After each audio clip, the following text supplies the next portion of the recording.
Bonjour à tous, j'espère que vous allez bien. On se retrouve dans un nouvel épisode de podcast lecture. J'ai reçu des petites choses, je vais vous montrer ça.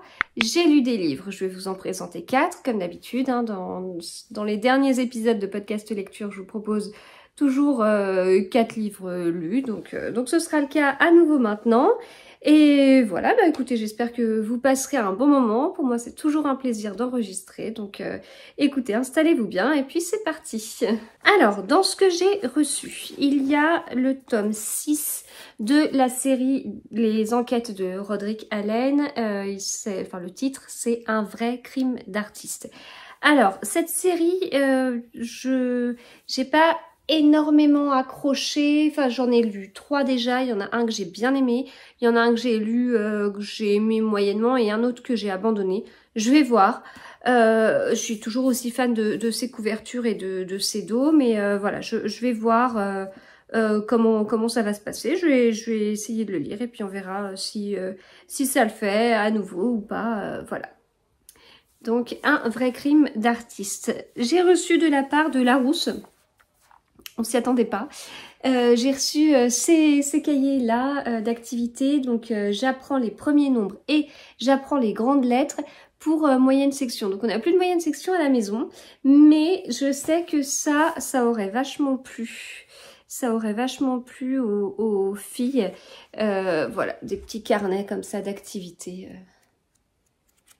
Ce genre de choses où si on les arrêtait pas, elles auraient fait ça. Elles auraient fait chaque carnet en une journée, quoi.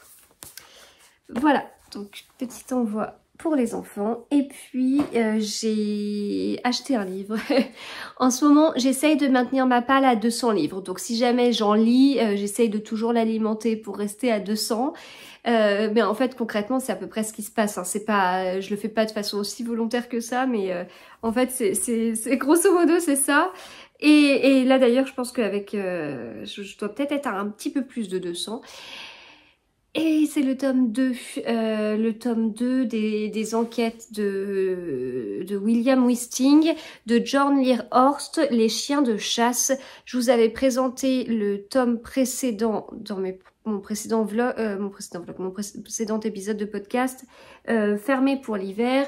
Donc je vous avais expliqué que le tome 1 fermé pour l'hiver et du coup le tome 2, Les chiens de chasse, ne sont pas les tomes 1 et les tomes 2 de la série, ce sont juste les tomes 1 et les tomes 2 de la série, traduits en français. Les tout premiers tomes, sortis en Norvège, n'ont jamais été traduits. C'est ainsi, mais j'ai lu le premier tome sorti en France, qui n'est donc pas le premier tome sorti en Norvège. Ça a été, j'ai pas l'impression d'avoir été particulièrement perdue au niveau des personnages. Donc voilà, et j'avais tellement aimé qu'il fallait que je me commande la suite pour être prête si à un moment donné je me dis tiens, je me case à un petit livre de 450 pages entre deux lectures, et ben voilà, j'aurais juste à le sortir de ma bibliothèque, il est là, voilà. Mais en fait, j'ai vachement hâte, hein. J'ai vachement hâte.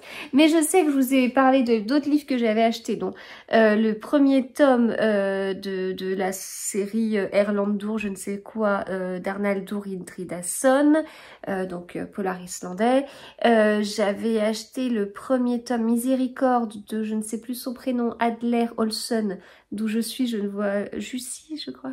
Je vois que le nom de famille, donc qui est un polar danois. Enfin, je vous ai montré tout ça. Mais et puis je sais aussi que si je commence 50 000 sagas, après, il faudra aussi que j'arrive à bien les suivre. Et j'ai toujours la Villa aux étoffes, les 7 sœurs et plein de cosy mystery. Mais bon, voilà. Là, en tout cas, il me fallait le tome 2.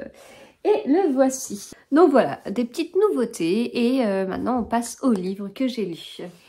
Livre que j'ai lu. Je vous parle de 4 livres. Vous voyez 2, puis vous voyez ma liseuse.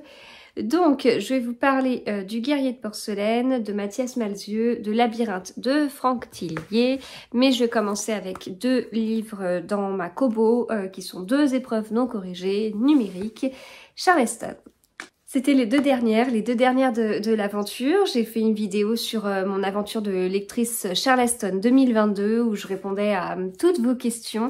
J'espère que cette vidéo vous a plu et a été assez complète. Elle est longue, hein, mais c'est pas parce qu'elle est longue qu'elle est complète. Je suis assez bavarde, vous le savez.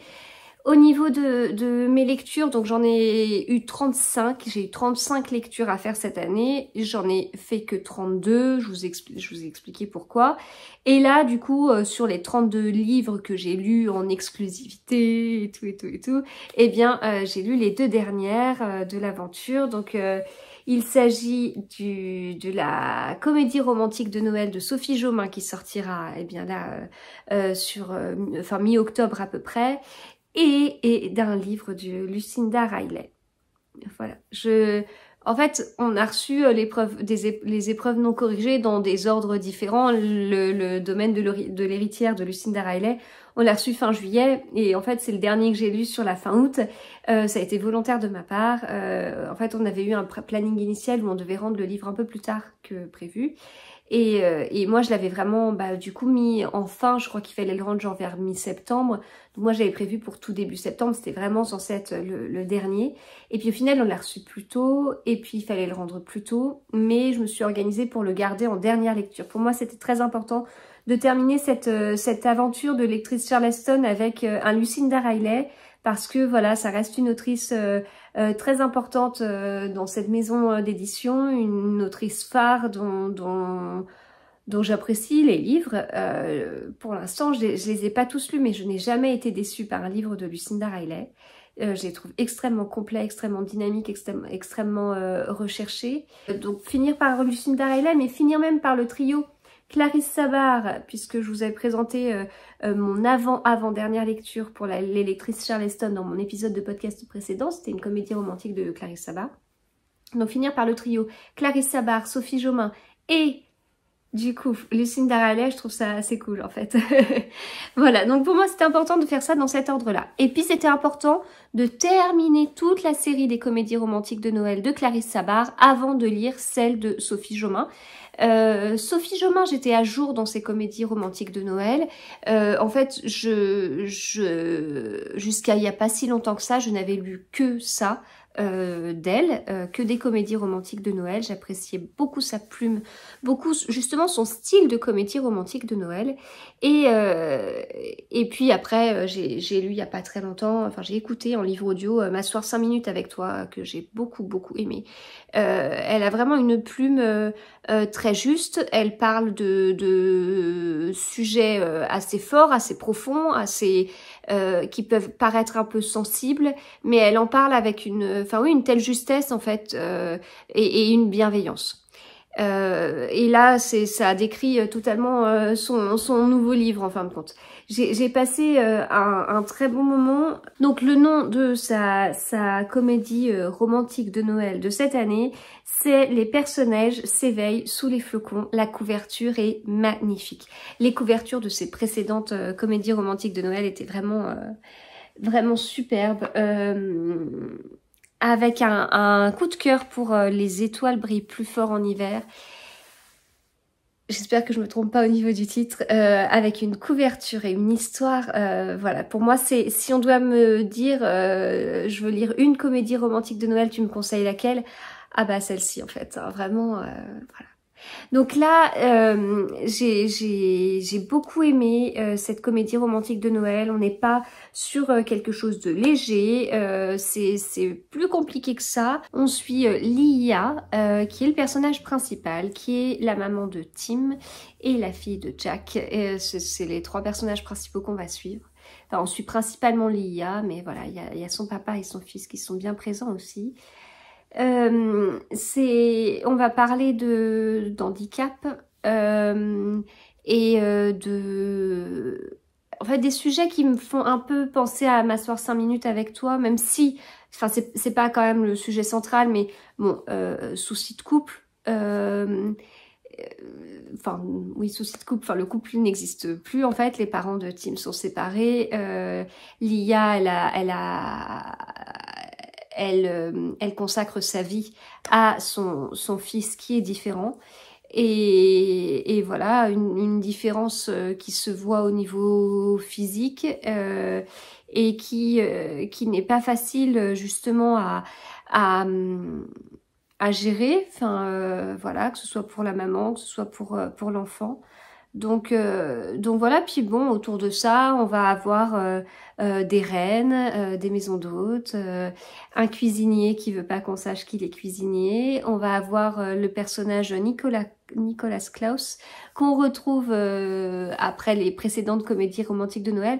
Il n'y a aucun lien entre les comédies romantiques de Noël de Sophie Jomain, mais si vous les avez lues dans l'ordre comme moi, parce que vous les lisez dès qu'elles sortent, eh bien vous allez avoir le plaisir de retrouver ce personnage un peu magique qui ajoute sa petite touche dans cette comédie romantique de Noël.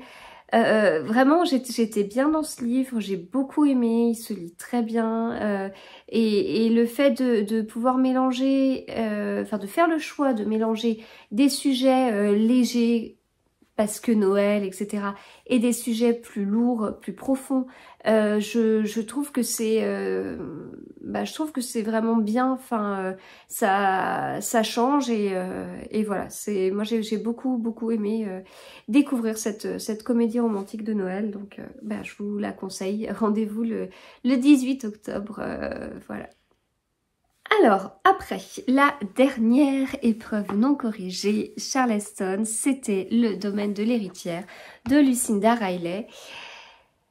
On est sur un Lucinda Riley, alors c'est pas un livre qui a été écrit récemment, malheureusement l'autrice est décédée, hein, ça vous devez le savoir. C'est un livre qui est déjà sorti chez une autre maison d'édition, chez City en l'occurrence, ce qui fait que le livre était déjà présent sur Babelio, sur Livre Addict, mais avec la couverture de cette maison d'édition-là. Et du coup, l'histoire ne se passe pas dans les années 2000, hein, elle se passe un peu avant.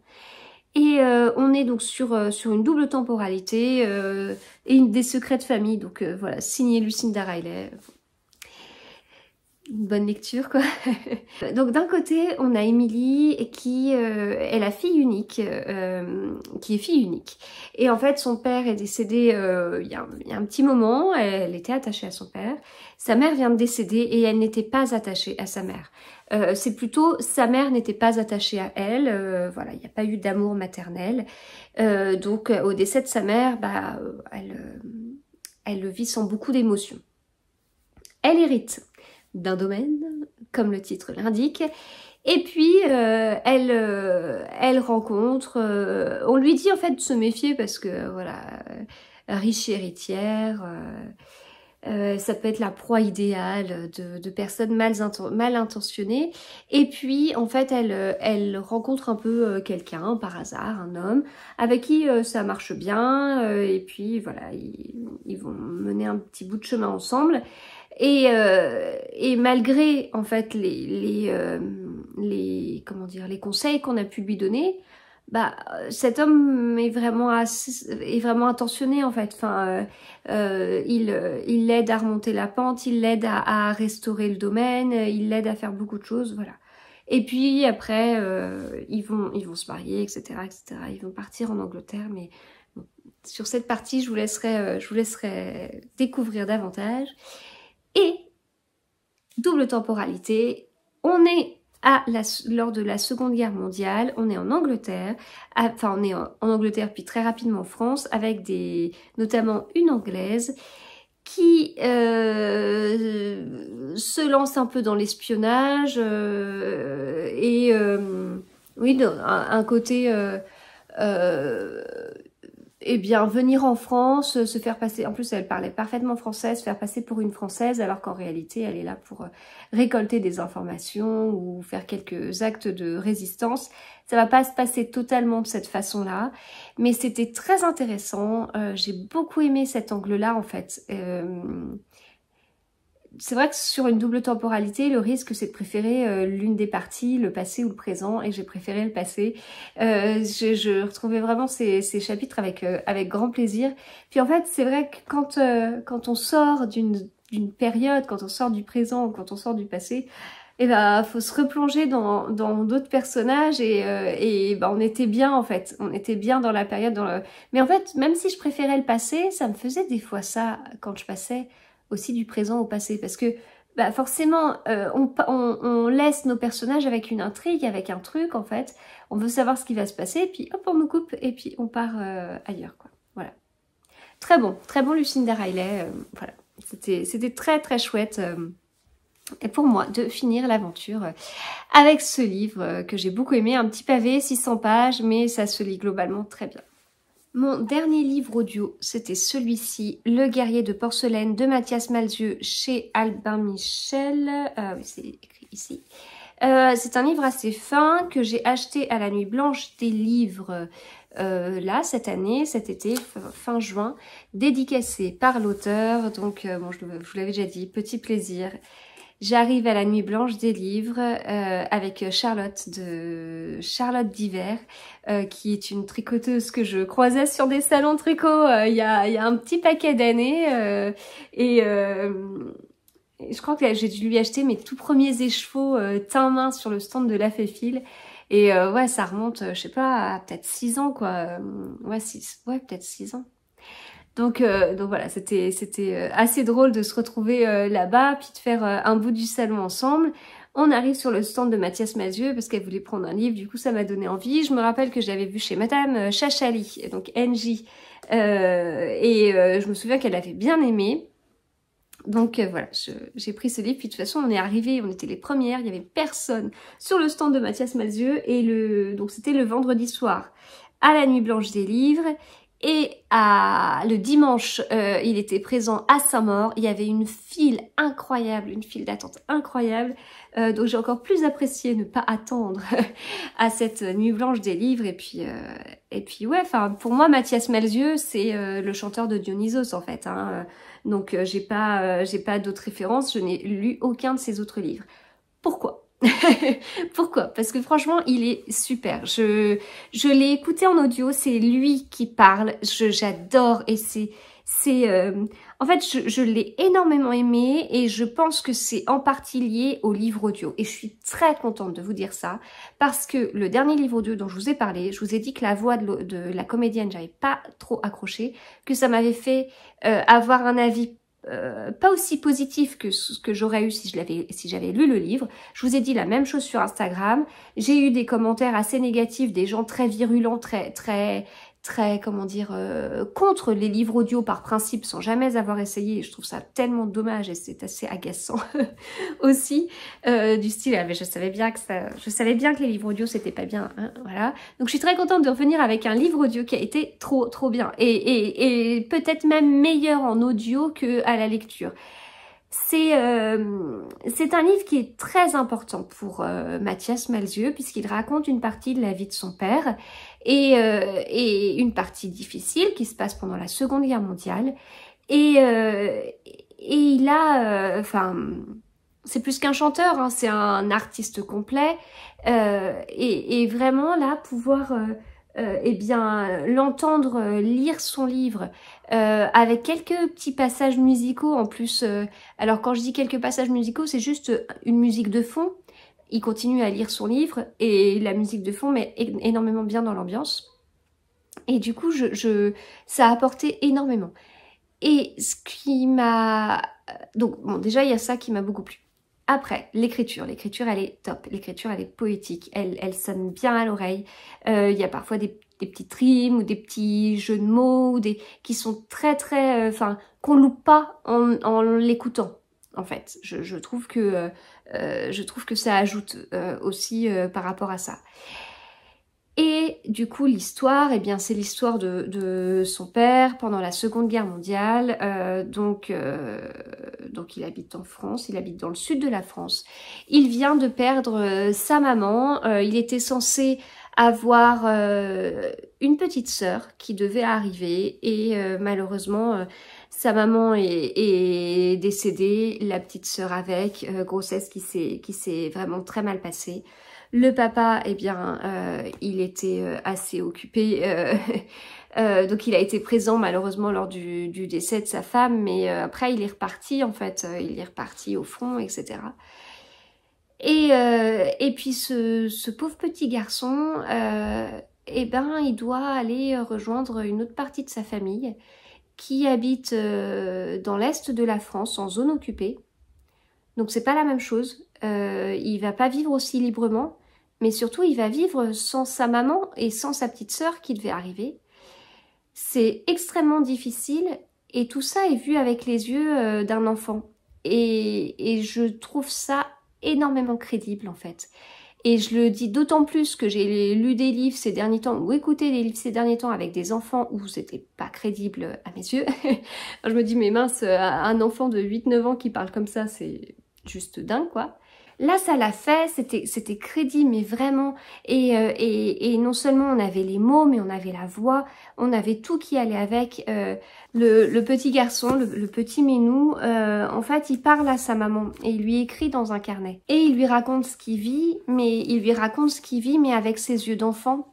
Et ce qu'il vit, c'est compliqué, hein, c'est même un vrai cauchemar. Derrière, bah, il aimerait pouvoir sortir un peu plus, mais il doit vivre caché pour pas mettre la famille en danger, la famille qui a aussi des secrets. Bon, c'est prenant, c'est émouvant. Oui, vraiment, c'est une période. Enfin, j'aime beaucoup lire sur cette période-là. Bah, en plus, j'ai lu Le Domaine de l'héritière et puis celui-ci, alors totalement différent, hein, mais vraiment, enfin, ouais, vraiment, ça a été un livre que j'ai énormément aimé et qui m'a fait découvrir l'écriture de Mathias Malzieu. J'ai pas envie de m'arrêter là, j'ai envie de lire autre chose. C'est un petit bijou, on est justement sur un petit nombre de pages, comme je vous le disais, ça se lit vite ou ça s'écoute vite, et il y a juste ce qu'il faut, et c'est... j'ai vraiment beaucoup aimé, et comme je vous dis, je vous conseille presque de le passer en audio, quoi, parce que ça apporte tellement, je trouve que ça ajoute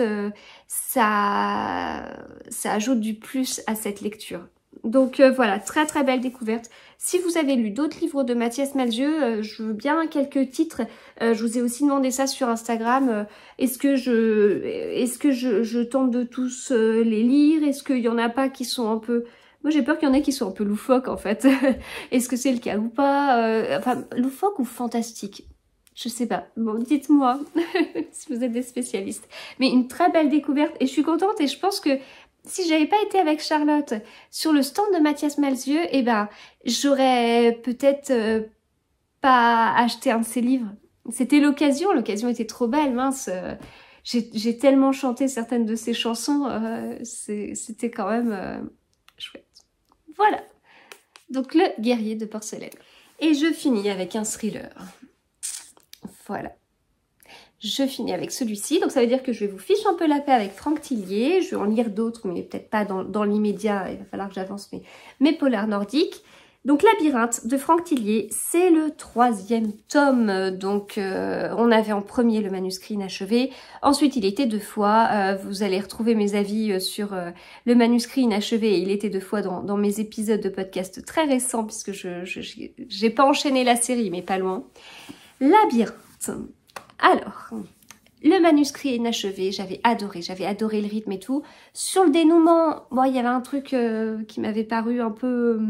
Il y en avait un que j'avais pas compris, qu'on m'a expliqué après, j'ai trouvé ça trop bien. C'est des petits codes, en fait, que Franck Tillier nous laisse à la fin de chaque tome de cette trilogie. Mais bon, le dénouement lui-même, oui, mais le rythme, trop bien, l'histoire, trop bien et tout. Le 2e tome, c'était un peu redescendu au niveau de mon avis, parce que c'était une suite, mais sans être une suite. J'avais eu du mal à voir que c'était une suite.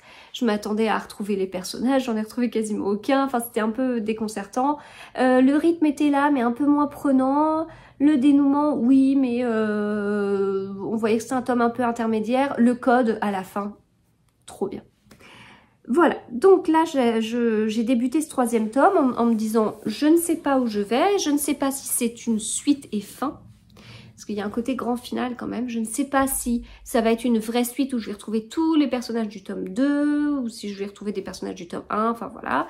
Donc je savais pas ça, donc j'y suis allée sans attente, sans a priori. Je savais que j'allais me faire totalement manipuler. J'avais lu certains avis, notamment de copines bookstagrammeuses que je croise souvent dans des salons, dans des soirées littéraires. Donc j'avais l'avis de Eva, pose-toi et va lire, et j'avais l'avis de Ludivine, lecture du chapitre, qui sont 2 avis opposés.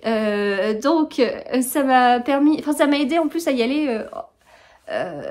Ouais, j'y suis allée encore avec moins d'a priori que d'habitude parce que entre ce que j'avais lu avant et puis des avis opposés, je savais pas vraiment à quoi m'attendre. Dans ce livre, on suit 3 personnages avec un peu un chapitre une. C'est 3 personnages féminins, on en suit une sur un chapitre, on en suit un autre sur un autre chapitre, etc. Puis on alterne. Alors c'est pas, on a personnage A, B, C, on n'est pas sur des chapitres avec A, puis B, puis C, puis A, puis B, puis C. Non, des fois c'est A, B, A, C, A, B, B. Enfin voilà, il y a un ordre aléatoire. Il y a une petite introduction, il y a un petit prologue où on nous dit voilà, on va vous parler de 5 personnages. On n'en voit que 3, on sait qu'il y en a qui arrivent au fur et à mesure, il y en a une, on sait qu'elle va peut-être pas arriver, enfin bon voilà, c'est un peu... le prologue nous met dans une sorte d'introduction, mais bon, je me suis laissée porter, j'ai pas cherché, parce que je savais pas ce que j'avais à chercher. Dans un Agatha Christie, je vais chercher le meurtrier. Dans un Ragnar Jonasson, je vais chercher le meurtrier. Je sais pas, certains autres livres thrillers, je vais chercher le rythme haletant et pas forcément une fin incroyable. Là, je sais pas ce à quoi je devais m'attendre, j'en savais rien. Donc j'ai rien cherché, je l'ai lu. J'ai apprécié. Alors on est un petit peu plus sur une suite que le tome 2 vis-à-vis du tome 1. Là, je trouve qu'on est un peu plus sur une suite avec ce tome 3 vis-à-vis du tome 2. J'ai vraiment bien aimé ma lecture. J'ai été prise par ces 3 personnages. On n'était pas sur un rythme haletant, mais globalement, ça fonctionnait bien. On voulait savoir ce qui se passait. On voyait qu'il y avait des trucs tout au long tout au long du livre. En fait, il y a des petites choses qui nous sont révélées, qui nous font un peu... qui aurait dû me faire tilter, mais j'étais pas du tout dans cette optique-là. Je m'attendais pas à un final comme ça. Des sujets très intéressants en fait, très intéressants. Ça m'intéresse énormément. Bon, je peux pas vous dire quoi du coup parce que sinon je vous révélerai une partie, mais ce sujet m'intéresse vraiment beaucoup. Fait peur, je trouve. Et donc voilà, on avance comme ça dans le livre, on avance, et puis après on arrive à un grand final où tout se met un peu dans l'ordre. Donc déjà c'était un peu plus une suite, comme je vous disais, ce tome 3 vis-à-vis du tome précédent, contrairement au tome 2 vis-à-vis du tome 1.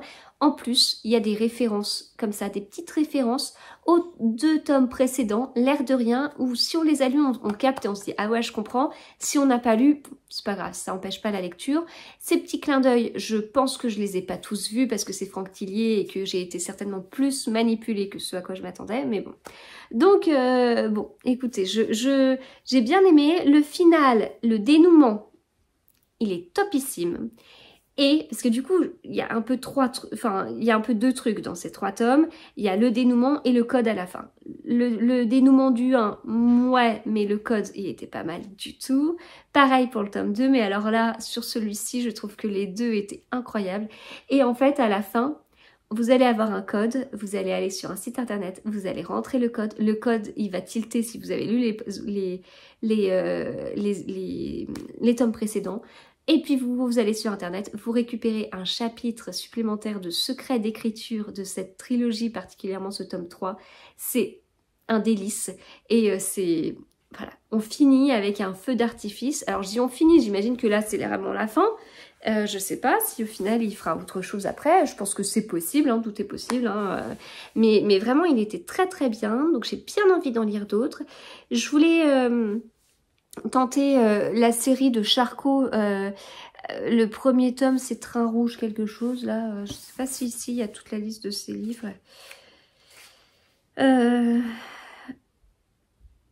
Train d'enfer pour Ange Rouge.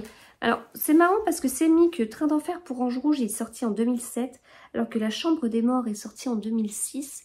Mais moi, La Chambre des Morts, je l'ai, parce que c'était un pocket offert à l'époque, quand on en achetait 2. Voilà, on offrait à l'époque un Franck Tillier, ce que j'imagine qu'on ne ferait plus maintenant. Et il était sorti en 2006. Oh, je trouve ça un peu bizarre, mais bon.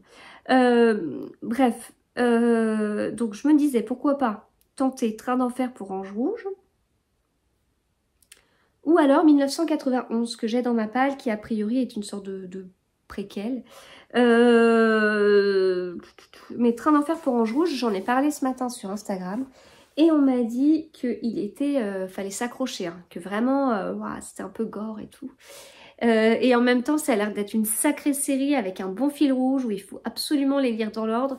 Et ça me dirait bien de partir sur sa série phare plutôt que de partir sur tous les autres livres un peu annexes. Je sais pas, j'hésite encore un peu, mais bon là j'ai lu du Franck Tillier. Je voulais lire du Franck Tillier. Je m'en suis fait 3 en très peu de temps alors que c'était pas du tout prévu. C'est-à-dire que, je sais pas, en 2-3... J'ai voulu lire des livres de Franck Tillier, en 2-3 semaines j'en ai lu 3, c'est pas mal. Donc je sais pas. Après, il va être à des salons où je vais, mais et ce sera un de mes rêves de pouvoir le voir.